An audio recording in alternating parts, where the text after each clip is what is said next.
My name's Emily Lightfoot and I live in Albury. I'm basically a person who should never have ended up on welfare ever. I had done everything that I possibly could to make responsible life choices. I'm educated, I've always been employed, I've been an employer, been a landlord. There's not really anything more that a person could reasonably be expected to do to ensure, that they're able to provide for themselves and the children that they have.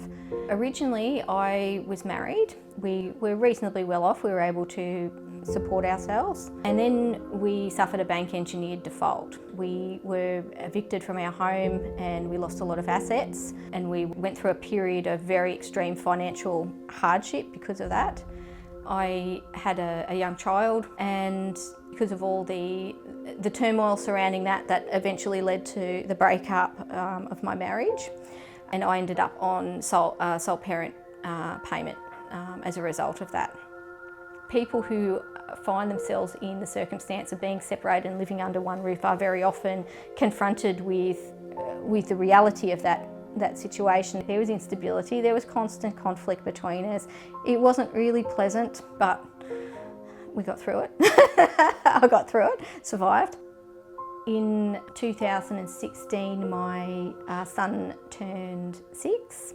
Now, when your child turns 6, they put you onto mutual obligation.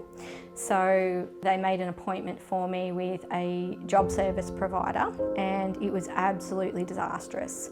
They had no concern for my current or future employability. In fact, they seemed determined to do whatever they could to keep me unemployed and make me less employable. I think that's probably because of the financial incentives in the way the privatised job service provider system is structured. It's not about the client and about helping them to find work, it's about keeping them on the books as long as possible so that they get more payments and higher payments and a guaranteed revenue stream. Shortly after this had happened, Centrelink also decided to reassess my relationship status for some reason. They decided at a point that I was partnered. So they had put me in the position where I had to rely on the cooperation of someone that I was separated from, still living with under the same roof under less than ideal circumstances, in order to get any kind of payment so that I could leave. So that year I had just under $7,000 income from my business, and that was what I had to survive on. It was really difficult, and there wasn't anyone that I could turn to for help at all. I very clearly couldn't go to Centrelink. The government, with their policy, they seem to think that we don't have a basic level of honesty. And they're particularly focusing on single parents. 80% of the single parents are actually women. And they seem to have the attitude that we don't tell the truth and that we need to have some sort of external verification of what we're saying. Almost like we need some sort of male guardian to speak for us. I had to get 2 referees that Centrelink could contact and discuss my sex life with to verify that I was in fact single and not living in any kind of de facto relationship with anyone. It's almost like being in a military interrogation.